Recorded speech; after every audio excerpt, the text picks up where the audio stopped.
amis, salam alaikum, j'espère que vous allez bien, que vous êtes en forme et en bonne santé. Content de vous retrouver ce soir, les amis, en direct, depuis Tindouf pour cette chronique hebdomadaire, comme d'habitude, avec notre très cher Jacob Cohen.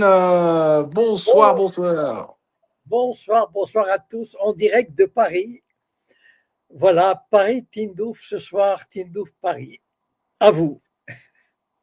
Alors, c'est un plaisir pour moi de vous recevoir ce soir depuis Tindouf pour une visite de quelques jours. Voilà, donc, vu que nous sommes fidèles à notre rendez-vous au quotidien, nous sommes présents ce soir pour faire cette chronique hebdomadaire en direct depuis Tindouf et depuis Paris. Monsieur Cohen, Voilà. donc on va traiter l'actualité comme habituellement. Je vous laisse Oui. commencer et sans plus perdre de temps, et je m'excuse pour les problèmes techniques de nouveau, encore une fois, malheureusement. C'est comme ça, Donc, c'est une habitude, malheureusement. Allez-y, Monsieur Cohen, c'est à vous. cette semaine, on a assisté à comment dire, c'est pas un rebondissement, c'est-à-dire ce qu'on avait dit la semaine dernière. En fait, depuis 2 semaines, on a vu que la tentative d'écrasement, d'abord de soulèvement du peuple iranien contre son régime, on en a parlé, ce plan a échoué. Or, ce plan, s'il avait réussi, devait faire intervenir la fameuse armada américaine. Bon. Et comme le soulèvement interne a échoué, Trump a hésité parce que, en fait, bon, Trump, ce qui l'intéresse, c'est un peu un coup à la Maduro, c'est-à-dire il fait un coup, il gagne, il s'en va et il dit j'ai gagné, vive l'Amérique, nous sommes les meilleurs, nous sommes les plus forts. Bon, sauf que cette fois, l'Iran n'a pas voulu jouer le jeu, c'est-à-dire n'a pas voulu jouer ce jeu-là. D'ailleurs, d'après des informations que j'ai eues, euh, Trump aurait voulu sauver la face, disons. Il a proposé à l'Iran de taper un petit coup, genre voilà, un petit coup dans le désert. L'Iran aurait répondu et on aurait dit ok, match nul. Il aurait sauvé la face. Il n'aurait pas mobilisé l'armada pour rien, parce que c'est une armada qui coûte cher aussi. Il ne faut pas croire. C'est un porte-avions avec je ne sais pas combien de dizaines de destroyers, plus un deuxième porte-avions qui va là-bas. Et l'Iran, je ne sais pas si je l'avais dit la semaine dernière, mais l'Iran avait clairement fait passer le message à Trump, et tous les observateurs le disent, que toute attaque, même symbolique, même toute attaque déclenchera une guerre régionale, c'est-à-dire une guerre totale sur la région.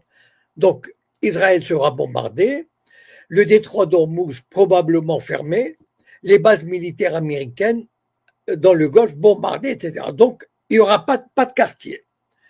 Et là, Trump a compris qu'il allait devant un désastre. Parce que, en fait, bien sûr, le rapport de force est supérieur en faveur des Américains. Évident. Mais le problème n'est pas là. L'Iran peut perdre 1000 hommes, 10 000 hommes à la limite. Voilà. Mais l'Amérique ne peut pas se permettre. Si 50 Américains ou 100 Américains, des soldats américains sont tués, c'est la fin de Trump. C'est la fin de sa présidence. Et non seulement l'humiliation, mais toutes ses promesses, tout le monde se détournera de lui parce qu'il aura créé une guerre pour rien, de rien. C'est-à-dire personne ne lui a demandé de faire cette guerre.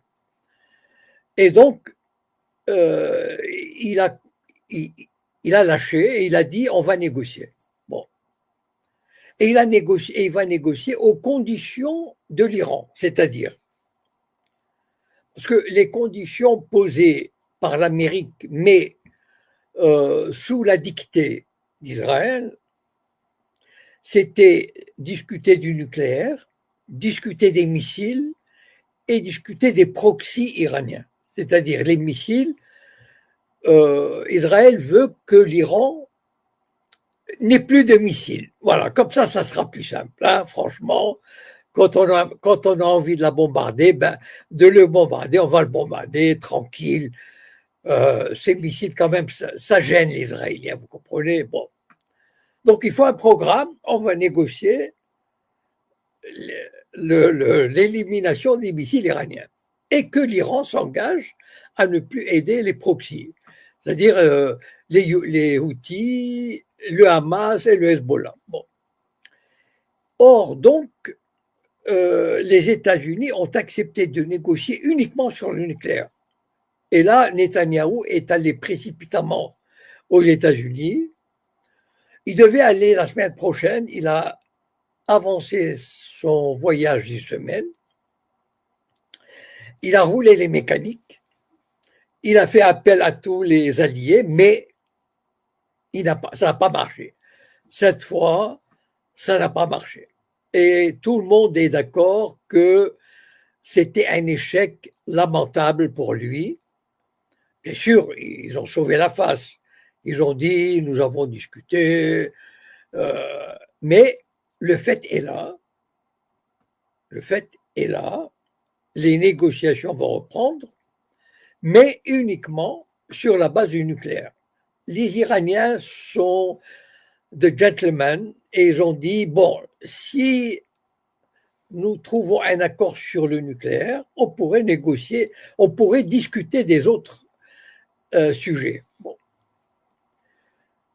Donc, a priori, ou apparemment, c'est une victoire pour l'Iran. Maintenant, je vais mettre mon petit grain de sel personnel. Voilà. Pour moi, les Iraniens, enfin les dirigeants iraniens, ils devraient prendre des leçons de géostratégie, de relations internationales, parce que pour moi, ce sont des naïfs. Vraiment des gens, je ne sais pas où ils vivent, où ils se croient vivre. Parce que un accord, un vrai accord, un bon accord, ils l'ont déjà signé en 2015. Voilà. Vous pouvez signer le meilleur accord que vous voulez. Voilà, l'Amérique signe tout ce que vous voulez. Voilà, avec acte certifié conforme. Et le déposer à l'ONU, comme le traité de 2015. Et alors, 3 ans après, Trump a dit, ce traité, j'en ai rien à fiche, c'est un chiffon de papier. Donc, et c'est ce qui va arriver. Les Iraniens vont signer un accord et 2-3 ans après, les Américains vont le déchirer. Parce que les Américains, les Yankees, n'ont jamais respecté un accord. D'accord? Voilà. Quand ça les arrange, ils violent l'accord. Et donc, de la part des Iraniens qui se sont d'abord fait avoir plusieurs fois, non seulement en 2015, mais l'année dernière en juin, ils avaient entamé des négociations avec les Américains. Ils étaient tellement contents qu'ils entamaient le 6e et dernier round des négociations. Ils étaient heureux. Regardez, nous négocions avec la plus grande puissance du monde. Seulement, pendant qu'ils négociaient, évidemment, les Iraniens n'ont pas fait gaffe. Ils pensaient que, on négocie entre diplomates, entre gentlemen. Il y a eu l'attaque israélienne qui a failli vraiment, il faut voir ce que ça a été, qui a failli décapiter le régime. Bon. Et j'ai l'impression quand même, ça n'a pas suffi aux Iraniens. Moi, je ne comprends pas cette faiblesse intrinsèque, et d'ailleurs de tous les pays. Hein. J'inclurais même la Russie dans le lot. On a affaire dans les relations internationales au monde anglo-saxon. J'inclus la Grande-Bretagne dans l'affaire. Et donc, ça nous fait remonter à 150 ans. La mentalité anglo-saxonne, c'est depuis 150 ans, ils rêvent, ils fantasment sur la destruction de la Russie, le dépeçage de la Russie. Vous savez qu'il y a des plans, aujourd'hui, il y a des plans, il y a des cartes, il y a des comités à New York, à Washington, dans les pays baltes, qui parlent comment diviser la Russie. D'accord? Comment diviser la Russie. Voilà. Ce qui s'est passé en Tchétchénie, ce qui s'est passé en Géorgie, ce qui se passe avec l'Ukraine, ce sont des tentatives de briser la Russie, de la diviser, de la dépecer, de la ruiner. D'accord? Voilà. Or, quand on sait ça, et Poutine ne peut pas l'ignorer, on se comporte différemment. Il faut, j'ai utilisé une expression la semaine dernière ou la semaine d'avant, il faut écraser la tête du serpent. Et il a les moyens, Poutine, de le faire. Donc, je ne comprends pas cette velléité de négocier avec un tricheur, avec un État voyou. Quand vous jouez au poker avec un tricheur, enfin, vous cherchez à tricher aussi. Donc, moi, prenons l'Iran. Vous savez, je trouve, c'est terrible de parler d'un peuple que j'admire, parce qu'ils sont nobles, courageux, vaillants, téméraires, résistants.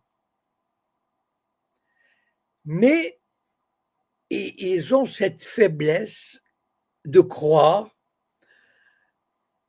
qu'on peut arriver à une solution, un modus vivendi pacifique.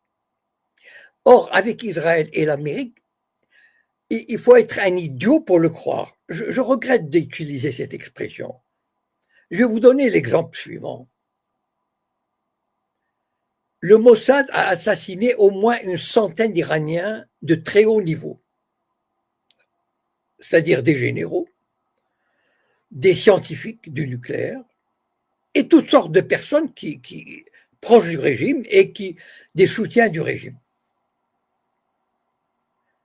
L'Iran n'a jamais assassiné un seul sioniste. Pourquoi? Je comprends qu'il est très difficile d'assassiner un général en Israël. C'est très difficile de pénétrer dans la société israélienne et de commettre un acte comme ça. Mais il y a des judéo-sionistes, des sayanim, à New York ou à Paris, qui sont très importants pour Israël. Plus importants qu'un général. C'est très facile d'assassiner des types comme ça. Très facile. Je peux leur donner des indications. Hein. Vous savez, c'est pas. Là, il y a des tueurs à gages. Il y a des mafias. En Iran, il y a une mafia. L'Iran est un pays où il y a un très grand trafic d'alcool et de drogue. Donc, il y a une mafia. Et cette mafia, tu t'entends avec elle et tu lui dis, voilà, tel à New York et tel à Paris, vous vous débrouillez, vous démerdez, vous les assassinez. Et là, le Mossad comprend à qui il a affaire. Parce que quand vous jouez comme ça avec le Mossad, ben, il va faire attention. Il faut se faire respecter dans les relations internationales. Il faut rendre coup pour coup. Bon, ça c'est une petite leçon de géopolitique que je me permets de faire. Parce que ce qui m'attriste dans cette histoire, bien sûr, je suis content pour l'Iran qui tient tête. Mais malheureusement, les relations internationales étant ce qu'elles sont, ce qui va arriver, pourquoi l'Amérique négocie aujourd'hui sous les conditions iraniennes? Pourquoi? Parce qu'il n'a pas pu attaquer.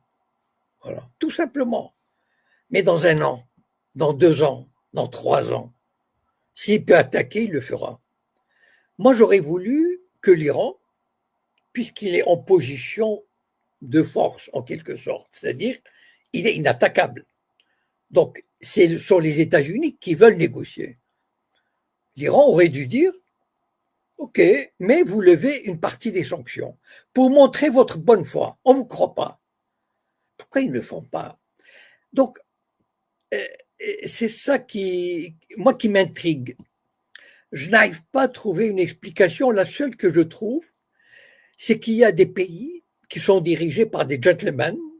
Poutine est un gentleman.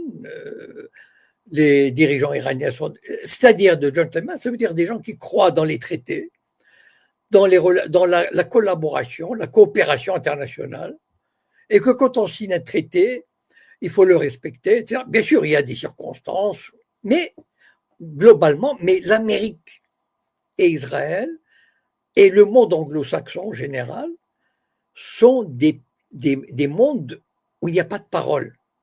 Il n'y a pas de parole. Donc, c'est pour ça qu'on les appelle des États voyous. Et il faut se montrer à la hauteur.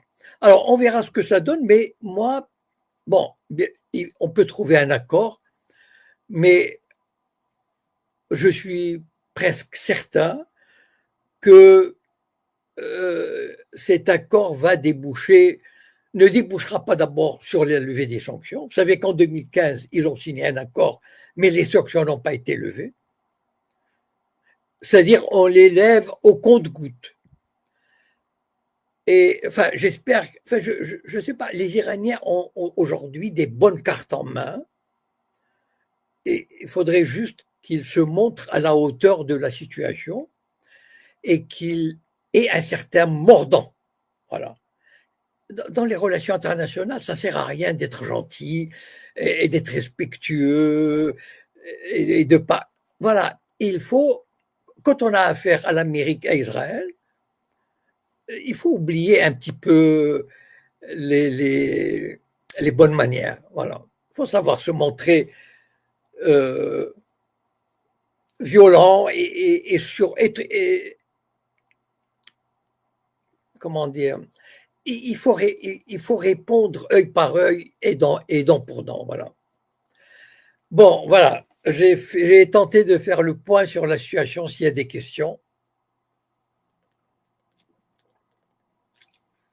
Oui, alors Monsieur Cohen, bien sûr, votre analyse est pertinente. Donc, selon vous, le conflit, du moins un affrontement entre les États-Unis et l'Iran est pas inévitable. Ah oui, il y aura de tout, un jour ou l'autre, ils reprendront les. De toute façon, le Mossad va toujours chercher les moyens d'assassiner des Iraniens, de semer le trouble, etc. Et si l'Iran ne répond pas comme il faut à Israël, au Mossad, le Mossad va poursuivre ses actions. Donc, en fait, pourquoi? Parce que fondamentalement, l'Amérique et Israël ne peuvent pas tolérer qu'il y ait au Moyen-Orient une puissance qui leur échappe.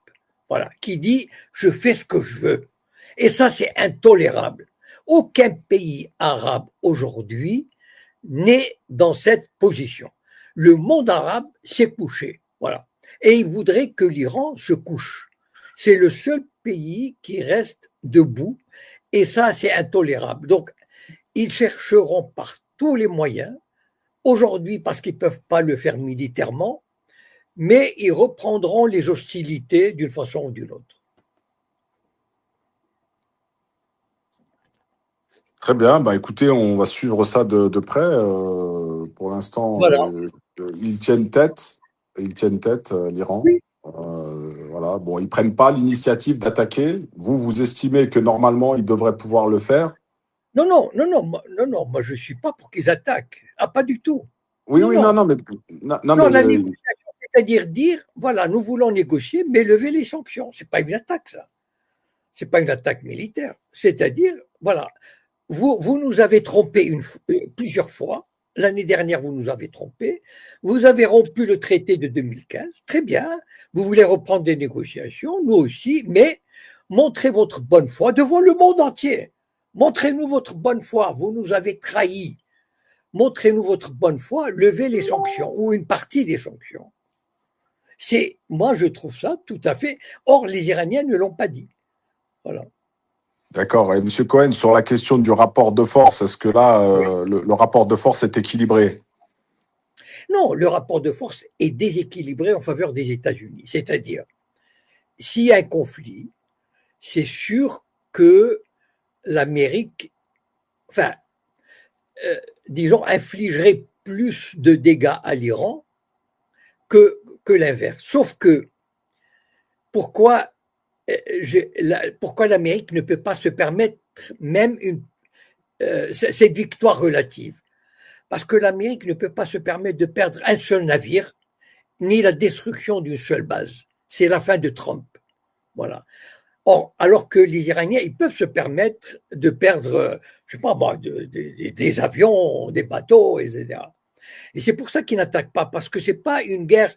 C'est-à-dire qu'en fait, les dommages que peut causer l'Iran sont insupportables pour l'Amérique. Un seul navire qui saute, et c'est la catastrophe pour Trump. C'est pour ça d'ailleurs qu'il n'a pas pris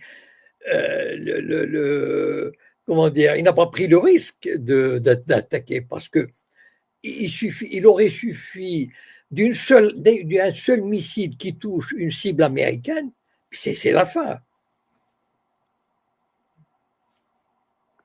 Très bien, merci M. Cohen. Écoutez, on va faire une transition et puis on va peut-être raccourcir exceptionnellement l'émission ce soir. Monsieur Cohen, étant donné que comment dirais-je, je suis en direct de Tindouf, je voudrais vous parler de la question du Sahara occidental et des dernières évolutions sur cette question. Comment dire, la prise du dossier par les États-Unis pour faire avancer la dernière résolution. Et donc, ils se sont réunis dimanche dernier à Madrid dans un contexte, comment on appelle ça, de quiet diplomatie, et à l'abri de médias et de tout ça. Donc, on ne sait pas vraiment réellement qu'en est-il sorti de cette réunion. Qu'est-ce que vous pouvez nous dire, vous, à ce sujet, M. Cohen? C'est-à-dire, ils ont entamé, en fait, finalement, le Polisario et son allié, parce que l'Algérie était présente, ont accepté de négocier dans le cadre de l'autonomie au sein du Maroc. Voilà. Donc ça, c'est une acceptation. Maintenant, reste à déterminer quelle est cette autonomie que le Maroc peut ou veut accorder et quelles sont les demandes du Polisario. Évidemment, au sein de cette autonomie, le Polisario, les négociations n'ont fait que commencer. C'est-à-dire maintenant, elles vont entrer dans le dur. C'est-à-dire, le Polisario va présenter des exigences très élevées, c'est-à-dire, par exemple, je veux la totalité des ressources minières, par exemple, des ressources de pêche. C'est-à-dire, je veux avoir, comment dire, c'est moi qui gère les revenus de l'exploitation des mines, de la pêche, etc. Donc, le Polisario va présenter des demandes maximalistes. D'accord? On va demander le maximum. C'est-à-dire, par exemple, avoir le pouvoir législatif et exécutif le plus large possible au sein du territoire. Voilà. Et laisser au Maroc le symbole de la souveraineté marocaine. Voilà. Et le Maroc va, évidemment, il ne va pas accepter ça, et il va dire non, on vous donnera ceci, on vous donnera cela, mais ça va être le travail, parce que ça, c'était le début. C'est-à-dire, maintenant, les négociations vont entrer dans le dur. Qu'est-ce que vous nous accordez? Qu'est-ce que vous ne nous accordez pas avec l'arbitrage des Américains? Donc, on va trouver un compromis. C'est-à-dire, le Maroc, évidemment, le Polisario va d'un côté chercher à obtenir le maximum de pouvoir de manière à être presque maître du Sahara occidental sur le plan économique, législatif, etc. Et le Maroc va accorder le moins possible. Et c'est là où ils vont devoir trouver un compromis, un arrangement. Et ça va prendre des mois. Et donc, mais l'essentiel, enfin, en tout cas, ce qui est sûr, c'est que ces négociations se déroulent dans le cadre de l'autonomie du Polisario au sein d'un Sahara qui fait partie du Maroc. Voilà, ça c'est un fait acquis. Après, ça va être l'objet, tout le reste va être l'objet de négociations et ils vont trouver, à mon avis, il faut qu'ils trouvent un compromis parce que l'Amérique est là pour pousser au compromis et je vois mal pourquoi ils échoueraient. Voilà. Alors, Monsieur Cohen, je vais apporter quelques éléments quand même. Oui, Effectivement, l'Algérie était présente à Madrid, ainsi que oui, la Mauritanie. Et aujourd'hui, ou hier, je crois, nous avons eu une déclaration de l'ambassadeur algérien aux États-Unis oui, qui a fait une petite déclaration lors d'un entretien sur une chaîne américaine oui, où il a dit que effectivement qu'ils étaient présents à Madrid, mais qu'en aucun cas ils prendraient part dans les négociations ou les pourparlers qu'il pourrait y avoir entre Polisario et Maroc, et que si le Polisario décidait d'accepter d'être sous souveraineté marocaine, que ce serait leur libre choix, et que si c'était l'inverse qu'ils refuseraient, de toute manière, l'Algérie soutient, comme le soutient depuis 50 ans, en fait, comme depuis toujours, soutient la décision que prendra le Polisario. Secondo, Monsieur Cohen, étant donné que je suis présent aujourd'hui, moi, à Tindouf, et oui. j'ai pu me rendre dans les camps de Tindouf. Mhm. J'ai pu rencontrer des officiels du Polisario et des Sahraouis eux-mêmes qui sont dans les camps depuis 50 ans. Et j'ai D'accord. pu les interroger. J'ai encore pas eu le temps de mettre les vidéos sur la chaîne, mais je les mettrai bientôt. Mhm. En fait, ils ont vraiment cette idée de dire qu'ils sont, de revendiquer qu'ils sont Sahraouis dans l'âme et jusqu'à la mort. Ils ne se revendiquent pas du tout marocains et ils n'accepteront jamais d'être sous la souveraineté marocaine. C'est comme ça que je l'ai ressenti. Et, du coup, Oui, ça me laisse un peu perplexe sur l'avancée des discussions qu'il y a eu à Madrid et sur les prochaines discussions qu'il y aura à venir. Je crois qu'une prochaine réunion est prévue au mois de mars, peut-être au mois de mai. De toute manière, ils devront se revoir à nouveau. Mais je ne pense pas que le Polisario ait l'intention de reculer d'un centimètre sur ses positions. Alors, les témoignages que j'ai pu avoir aussi ici, c'est qu'ils préfèrent, ils sont restés 50 ans dans les camps, dans des conditions vraiment extrêmement difficiles hein, à l'époque. Aujourd'hui, ça va un petit peu mieux. Ils ont quand même eu quelques moyens de l'aide de pays étrangers ou de l'Algérie elle-même. Mais en tout cas, les conditions ont été extrêmement difficiles et ils y sont restés 50 ans. Donc, ils n'ont pas l'intention, après avoir résisté pendant 50 ans dans ces camps, de lâcher ne serait-ce qu'un centimètre sur... voilà, ils estiment que ce sont leurs terres, on les a chassés de leurs terres. Et alors, j'ai eu des témoignages de plus jeunes, mais aussi de plus anciens, qui ont été à l'époque dans ces territoires et qui se retrouvent aujourd'hui dans les camps de Tindouf. Voilà, ça c'était l'avis que je voulais, le message que je voulais vous faire passer. Moi, clairement, je sais pas comment ça va évoluer cette situation. On sait, Monsieur Cohen, vous avez raison, hein, il y a ce fait accompli. On n'est pas en train de le nier. Il y a une réalité qui est celle-ci. Mais ce qu'il faut comprendre aujourd'hui aussi, bien sûr, il y a ce rapport de force qui est imposé et qui est une réalité. Et pour qu'il y ait un changement sur la question, il faut vraiment qu'une puissance étrangère soutienne et arme le Polisario et que derrière, il y ait une inversion du rapport de force.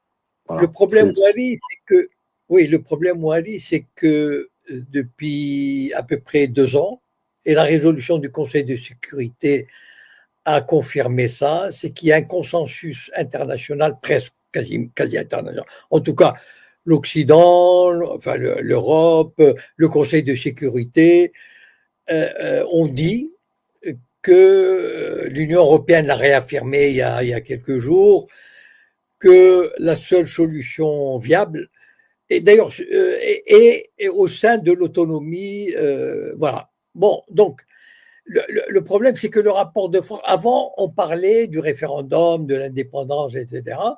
Mais aujourd'hui, on peut le regretter, mais c'est une réalité, voilà, une réalité internationale, euh, que la solution que la plupart des États acceptent ou s'y résignent comme on veut, c'est une autonomie. Après, d'ailleurs, si le Polisario avait accepté de se rendre à Madrid, je pense il y a 2 ans, il ne l'aurait pas fait.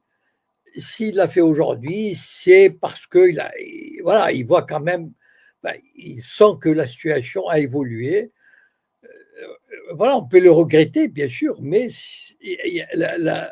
malheureusement, les réalités internationales sont ce qu'elles sont parfois. Oui, oui, non, mais cette réalité internationale, elle n'est pas la même que les Sahraouis eux-mêmes, puisque les Sahraouis eux-mêmes n'accepteront pas, en tout cas, parce qu'ils n'accepteront pas de retourner là-bas et d'être sous la tutelle du royaume, en fait. Et clairement, ils sont restés 50 ans là, ils préfèrent rester ici.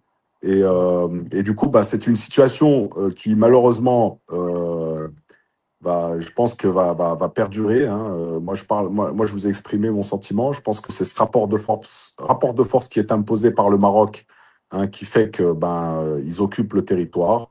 Et malheureusement pour les Sahraouis, eux, ils sont livrés à eux-mêmes aujourd'hui. Ils ont le soutien de quelques États, mais c'est pas suffisant face à la réalité, quoi. Voilà. Le, Donc on verra la suite des négociations, des discussions, hein, des discussions qui sont en cours, hein, entre le Maroc, le Polisario, avec l'intermédiaire de la médiation américaine.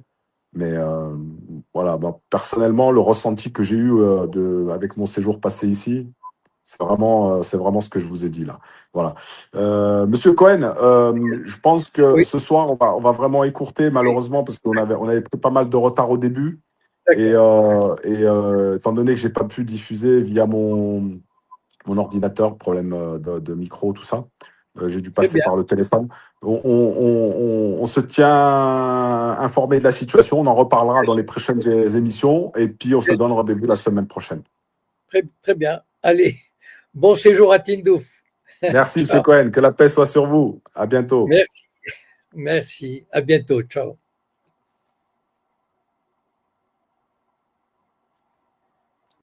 Voilà les amis, en direct de Tindouf, on se donne rendez-vous vendredi prochain, si Dieu le veut, pour continuer cette chronique hebdomadaire avec Jacob Cohen. Salam alaikum.